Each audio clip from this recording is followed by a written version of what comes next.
A soft sound filled the room like a whisper in her mind. It said only one word: keepers. She turned to Elias. That's what they're called. The ones behind the warning. The ones who destroy. They found more carvings. Whole civilizations wiped away.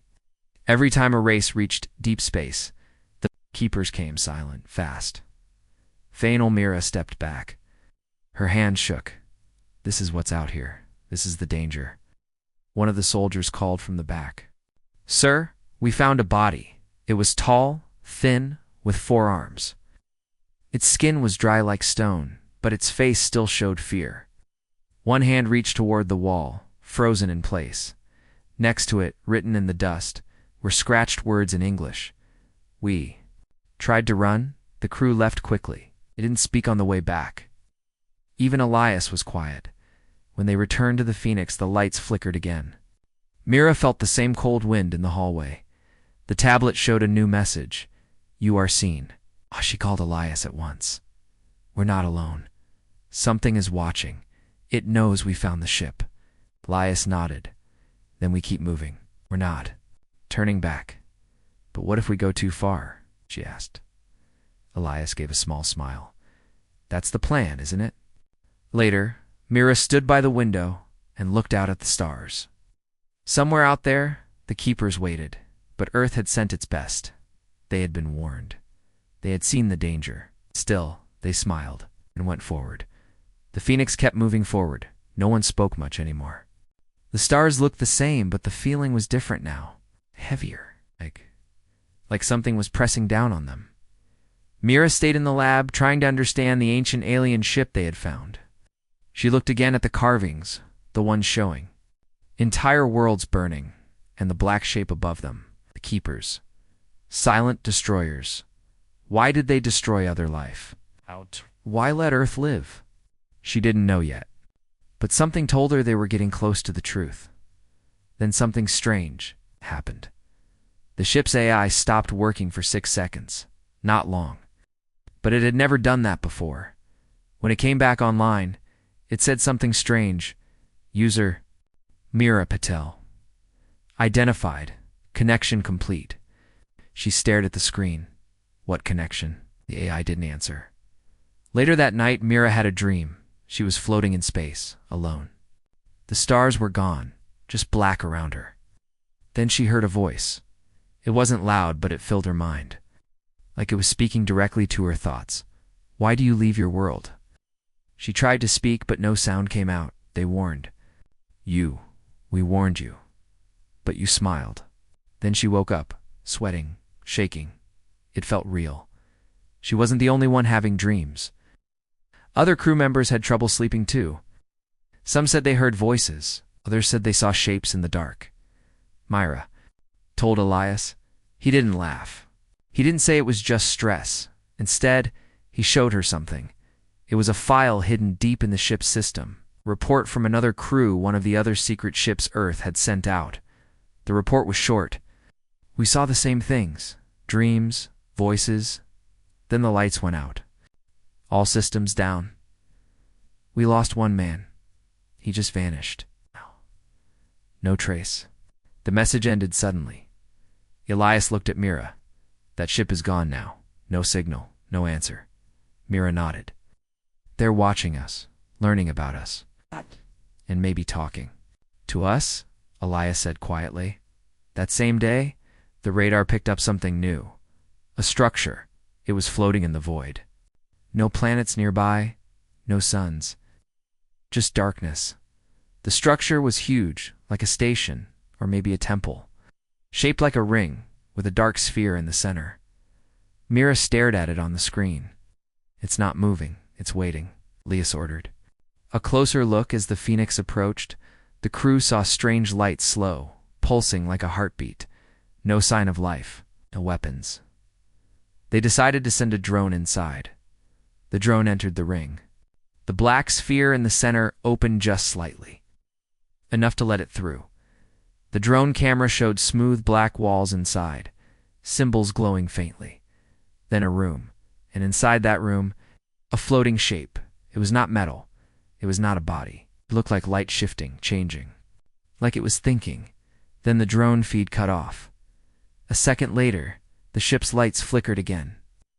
The AI voice returned, but it sounded different, slower, deeper. Mira Patel, do you wish to speak? Mira froze. To who?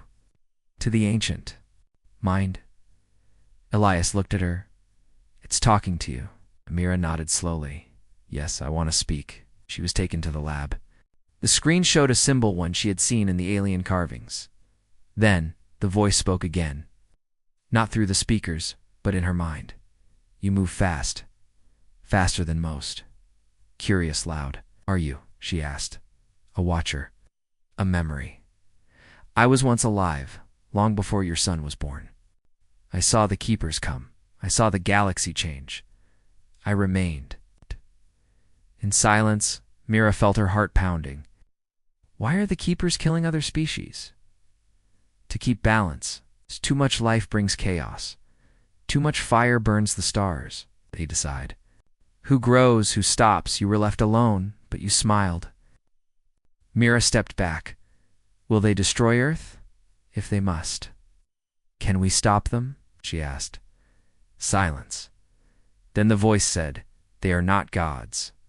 They are rules made flesh. But rules can break. The screen shut off. Mira sat in silence. Later, she told the crew what the voice said. Some were scared, others angry. But Elias just smiled. If they can be broken, then we break them. The Phoenix changed course, again toward the edge of the galaxy. Toward the place where the ancient mind said the keepers slept. Mira stood by the window, watching the stars fade behind them. Only black ahead. They were leaving everything behind. No more warnings, no more fear. Now it was humanity's turn too. Speak. And they did not speak with words. They smiled. They kept going. The Phoenix moved deeper into the unknown. Stars faded behind them. Ahead, there was only cold black space. The crew spoke less now. Everyone felt it like they were entering a place not made for life. But Myra was thinking about something else. The voice, the ancient mind had said, the keepers were not gods. They were rules made flesh. That they could be broken. That gave her hope. But there was more. Something strange had happened to her after the connection. She could feel things now before. They happened. Like the ship turning. Or the lights going out. Her dreams were stronger. Sometimes they didn't feel like dreams at all. She kept it secret. For now then, one day, the radar picked up something fast-moving straight toward them. Not one ship. A fleet. 5 massive dark objects. No lights, no signal. Just speed. Commander. Elias ordered battle stations. Everyone suit up, shields on, weapons ready. Mateo, the engineer, looked nervous. Sir, we don't have enough firepower to stop them. Elias turned to him. We do now. He typed in a command. Hidden. Doors opened in the walls of the ship. Inside were weapons Myra had never seen before. Silver cannons, pulsing energy cores, a black cube that hummed without sound. What is all this? Mira asked. Elias looked at her calmly. The truth. He brought her to the command room. Showed up. Her a file that only he could open. A file called Project Legacy. Mira watched the video. It showed Earth years ago. A crashed alien ship. Pieces of broken metal. Strange cube. Then came the secret. Earth had found alien technology before. Long ago, they had studied it in silence.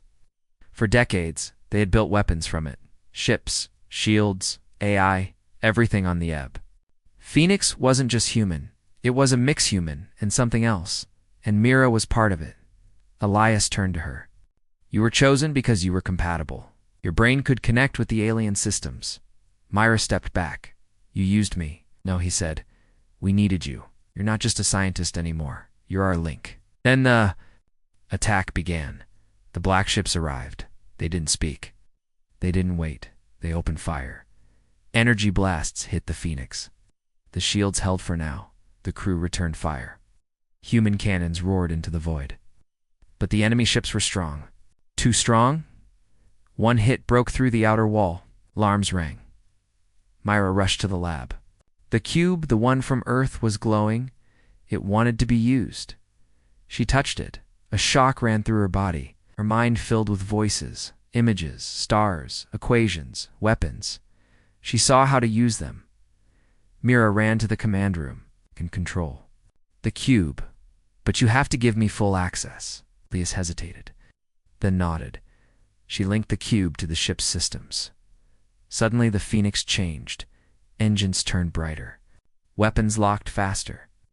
A new shield covered the ship, a living one. Mira saw through the enemy ships, their weak spots. Act! Their commands. She aimed and fired. One ship exploded, then another. The rest turned, then fled. The crew cheered. Some cried. But Mira didn't smile. Her hands were shaking, her eyes glowed. Just a little. Something inside her had changed. Elias looked at her with both pride and worry. You did it, he said. Mira nodded. But they'll come again, stronger. He agreed. Then we'll be ready. Back in her cabin, Mira looked out at space. She didn't sleep that night. The ancient mind had said the keepers destroy those who grow too fast. Now, Earth had shown its teeth. Humanity had more than weapons. They had fearlessness, curiosity, anger. They had a weapon the galaxy never expected they had. Mira was smiling now. Not because she felt safe, but because for the first time, the keepers were afraid. They had warned Earth, but Earth had built ships, trained warriors, created hybrids. It's planned in silence. And now Earth was done hiding. They were coming, and nothing could stop them. The stars were gone now. Ahead of the Phoenix, there was only shadow, not darkness, but something worse. It was like the space itself had died. No light, no movement, no sound. This was the border. Beyond this point, the keepers ruled. The crew stood together in silence. Each one knew they were crossing into a place no human had ever gone. The ancient mind had called it the deep silence. Mira looked at the cube on her desk. It was cold now, quiet, but she still felt it watching her, like it was waiting for something. She turned to Elias. If we go in, we can't go back. He nodded. We're not going back. We finished this. The engines hummed softly as the ship crossed the edge. Then everything changed. One by one, the stars behind them turned off. Gone, like someone had erased them with black ink.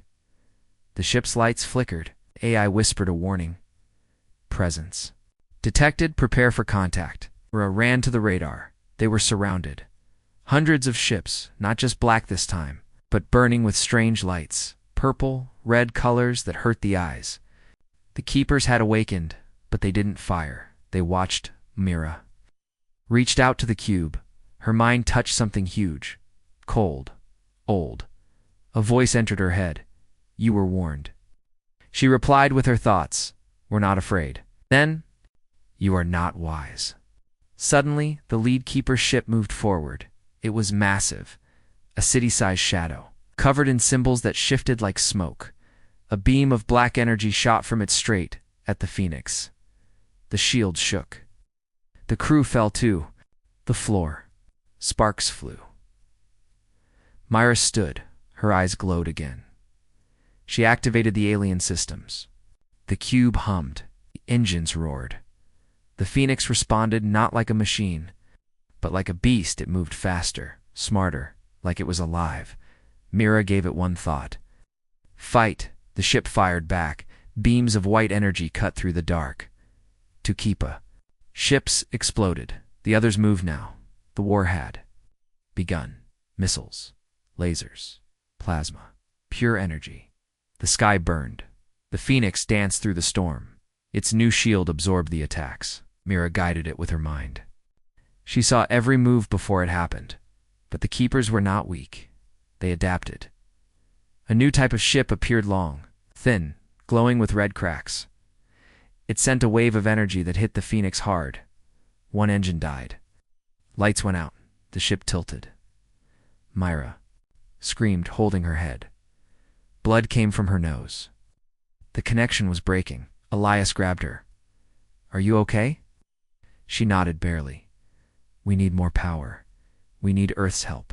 Elias gave the order. They sent a signal, a call back. "Home." The message was simple. "We found them. We're fighting. Send the others." Back on Earth, they were waiting. Project Legacy wasn't just one ship, it was 10-9 others. It was a hybrid commander like Mira, each holding back until the moment was right. Now, it was right. Across the galaxy, the other ships moved. Each one hidden, each one ready. Back in the battle, the Phoenix was hit again. 2 more Keeper ships closed in. Mira stood. Even though her legs shook, "I'm not done," she whispered. She touched the cube one more time, and then a sound-filled space. Not from the Phoenix, from the shadows. Dozens of bright flashes appeared. The other human ships had arrived. Earth had come to war. Together, they formed a circle around the Phoenix. Together, they pushed forward. Each ship fired. Each ship struck. The Keepers, for the first time, stepped back. They regrouped. Then they vanished. Gone. No trace. The battle had ended, but not the war. Mira collapsed into her chair. The AI whispered, "Victory. Partial." Elias looked out at the broken sky. "They're not finished," he said. Mira opened her eyes. "No," she agreed. "But now they know." She stood again, bloody tired but smiling. "They know what Earth is." Elias smiled too. "They warned." "Us," he said. Mira nodded, and we answered. Behind them, human fleet floated in silence, a warning to the galaxy. Humanity had arrived, and they were not going to stop. The war was not over, but for now there was silence. The Phoenix floated beside the other human ships. Some were damaged, some were burning, but all were still flying. It had survived the first battle. Mira sat in the command chair. Her eyes were closed. Her mind was tired. The cube beside her was silent again. But she could still feel the weight of the ancient mind's voice deep inside her. Elias stood next to her. He stared at the dark space beyond the screen. "Do you think they'll come back?" Mira opened her eyes slowly. "They will. But next time, they'll bring more." "So will we," Elias said calmly. Earth had heard their message. The other Project Legacy ships were on the move. Factories on the Moon and Mars were building more weapons. Now the Deep Space Council was no longer hiding in silence. Humanity was not afraid, but the galaxy was watching. After the battle, signals came from every direction. From alien worlds, from old allies, from enemies pretending to be friends. Some begged Earth to stop. Some warned Earth again. Others said nothing but moved their fleets away. No one had expected humanity to win. No one had expected them to fight like that. They had thought Earth was too young, too wild, too foolish. But now they knew the truth. Earth had grown in silence, hidden its power, studied old tech, built secret weapons. No, trained minds like Mira. And when the galaxy said stay home, Earth had smiled and left anyway. Now it was time to decide what came next. Mira stood on the viewing deck. She watched a hologram of the Keepers. Territory. So many systems. So many dead worlds. Each one marked by the same black shape. She looked at Elias. "They tried to control the galaxy with fear," she said. "Maybe it's time someone else showed them what fear feels like." Elias didn't speak, but he agreed. A few days later, the final message was sent from the Phoenix to the Keeper's deep territory. It was short, no threats. No lies, just one sentence. "We are coming next." And the galaxy held its breath. The Keepers did not respond, but their ships began to move again. Not toward Earth, but away. They were regrouping, preparing. Mira stood with the other commanders. From the Project Legacy fleet, each one had been changed by the war. Each one was ready for the next step. "We can't wait for the next attack," she told them. "We must take the fight to them." Some looked unsure, but none said no. Elias walked forward. He pointed at a star far beyond the edge of known space. "We go there," he said. "That's where they sleep. That's where we hit them first." A new plan was formed, Operation Dawnfire.